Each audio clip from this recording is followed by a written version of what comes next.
வெண்பாவ கண்டுபிடிக்கிறதுல மல்லி ரொம்பவே சீரியஸா இறங்கிட்டாங்க. அவங்களுக்கு ஹெல்ப் பண்றதுக்காக நம்ம தீபிகாவும் பார்த்தீங்கன்னா, எப்படியாவது நம்ம வெண்பாவ கண்டுபிடிச்சு மல்லி கிட்ட, விஜய் கிட்ட ஒப்படைச்சு ஆகணும் அப்படிங்கிற மாரி முடிவெடுத்து பண்ணிக்கிட்டு இருக்காங்க. இருந்தாலுமே மல்லி இந்த மாரி பிரெக்னன்ட்டா இருக்கிற விஷயத்த கேள்விப்பட்ட தீபிகா கொஞ்சம் அவங்க நிலை தடுமாறி இருக்காங்க அப்படின்னு தான் சொல்ல முடியுங்க. ஸோ எப்படியாவது பார்த்தீங்க அப்படின்னா, வெண்பாவ கண்டுபிடிச்சே ஆகணும் அப்படின்னு ரொம்பவே அ அதிக இடத்துல சர்ச் பண்ணிக்கிட்டு இருக்காங்க நம்ம தீபிகா. அண்ட் அந்த ரவுடி ஒரு பொம்பள இருப்பாள்ல, வெண்பாவ கடத்துன ஒரு பொம்பள. ஸோ அவள பத்தின இன்ஃபர்மேஷன் கூட பார்த்தீங்கன்னா, எல்லார்கிட்டயுமே சொல்லி வச்சிருக்காங்க. இந்த பொம்பளைய எங்கேயாவது பார்த்தீங்க அப்படின்னா, கண்டிப்பா நீங்க சும்மா விடாதீங்க. அவள ஃபாலோ பண்ணுங்க அப்படிங்கிற மாரி சொல்லி வச்சிருப்பாங்க. ஒரு பக்கம் நம்ம மல்லி இப்ப பிரெக்னன்ட்டா இருக்கிறதுனால ஸோ ஹாஸ்பிட்டல்ல போயிட்டு செக் பண்ணணும் அப்படிங்கிற மாரி சொல்லியிருப்பாங்க. ஏன்னா, ரொம்பவே வீக்கா இருப்பாங்க. பிளஸ் அது மட்டும் இல்லாம விஜய் இப்ப அவர் கூட இல்ல இல்லையா? ஸோ இந்த பிரச்சனை ஒரு பக்கம் போய்க்கிட்டு இருக்கிறதுனால, அவங்களால சரியாவே கான்சன்ட்ரேஷன் பண்ண முடியல. ரொம்ப அலைஞ்சு திரிஞ்சறதுனால, டயர்ட் ஃபீல்னஸ் அப்படிங்கிறதுனால, நம்ம போயிட்டு செக் பண்ணிடலாம் அப்படின்னு சொல்லிட்டு, நம்ம நாகும் அதுக்கப்புறம் மல்லி 2 பேருமே பார்த்தீங்கன்னா, ஹாஸ்பிட்டலுக்கு போறாங்க. அங்க போயிட்டு டாக்டர் கிட்ட செக்கப் பண்ணி முடிச்சதுக்கப்புறம் டாக்டர் சொல்றாங்க, நான் ஏற்கனவே உங்ககிட்ட சொன்னது தான். ஸோ இப்பயும் நீங்க அத ஃபாலோ பண்ணி தான் ஆகணும். ஏன்னா, ஆல்ரெடி இவங்களுக்கு உடம்பு ரொம்ப வீக்கா இருக்கு. ஸோ பேபியுமே பார்த்தீங்க அப்படின்னா, வீக்கா தான் இருக்காங்க. அதனால கண்டிப்பா நீங்க உங்களோட ஹெல்த்த பார்த்துக்கிட்டா மட்டும் தான், உங்களால ஒரு நார்மலான ஒரு லைஃப் உங்களால லீட் பண்ண முடியும். ஸோ கண்டிப்பா உங்களுக்கு ரிலாக்ஸ் அப்படிங்கிறது ரொம்பவே தேவை அப்படிங்கிற மாரி சொல்றாங்க.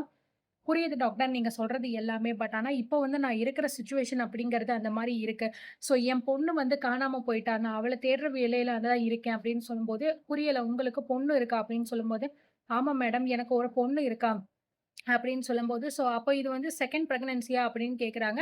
ஸோ மல்லிக்கு என்ன பதில் சொல்றது அப்படின்னே தெரியாம, சரி ஓகே அப்படிங்கிற மாரி சொல்லிட்டு, ஆமா அப்படிங்கிற மாரி சொல்லிர்றாங்க. ஏன்னா அவங்க கிட்ட போயிட்டு இதெல்லாம் எக்ஸ்ப்ளைன் பண்ணணும் அப்படிங்கிற மாரிலாம் யோசிக்கல. ஸோ ஸ்ட்ரெய்ட்டாவே ஆமான்னு சொல்லிர்றாங்க. சரி ஓகே. நீங்க என்னதான் இருந்தாலும் பரவால்ல. ஃபர்ஸ்ட்டு உங்க பாடிய நீங்க கண்டிப்பா நீங்க டேக் கேர் பண்ணியே ஆகணும். உங்களுக்கு ரிலாக்ஸ் அப்படிங்கிறது வேணும். இப்படியே நீங்க அலைஞ்சுக்கிட்டே இருந்தீங்க அப்படின்னா, கண்டிப்பா உங்களுக்கும் சரி, அல்லது உங்க வயித்துல இருக்கிற குழந்தைக்கும் சரி, பாதிப்பு வந்துரும் அப்படிங்கிற மாரி சொல்லிர்றாங்க. ஸோ நாகும் பார்த்தீங்கன்னா, ஓகே மேடம் அதெல்லாம் நான் பார்த்துக்கிறேன். ஸோ இவள எந்த அளவுக்கு ரெஸ்ட் எடுக்க வைக்கணுமோ நான் பார்த்துக்கிறேன் அப்படிங்கிற மாரி நம்ம நாகவும் சொல்லிர்றாங்க. சரி ஓகே அப்படின்னு சொல்லிட்டு பார்த்தீங்க அப்படின்னா, நான் இந்த டேப்லெட்ஸ் மட்டும் எழுதி குடுக்குறேன். இத மட்டும் நீங்க போயிட்டு வாங்கிட்டு இத ரெகுலரா போடுங்க. அதுக்கப்புறம் நம்ம செக் பண்ணிக்கலாம் அப்படிங்கிற மாரி சொல்லிர்றாங்க. மல்லியுமே பார்த்தீங்கன்னா, ஓகே டாக்டர் நீங்க எழுதி குடுங்க. நான் போய் வாங்கிக்கிறேன் அப்படிங்கிற மாரி சொல்லிர்றாங்க. ஸோ மல்லி போயிட்டு பார்த்தீங்கன்னா, நான் போய் இத வாங்கிட்டு வந்துர்றேன். நீங்க இங்க உட்காருங்க அப்படிங்கிற மாரி சொல்லிட்டு, மல்லி வெளில போறாங்க. ஸோ போயிட்டு டேப்லெட் வாங்கிட்டு அதுக்கப்புறம் பார்த்தீங்கன்னா, திரும்பும்போது அந்த வெண்பாவ கடத்துனா இல்லையா அந்த லேடி, ஸோ அந்த லேடிய பார்த்தீங்கன்னா, மல்லி பார்த்துர்றாங்க. அண்ட் அது மட்டும் கிடையாது. அந்த லேடியுமே மல்லிய பாத்துர்றாங்க. ஸோ பார்த்தோனே அந்த லேடி வேக வேகமா போறாங்க.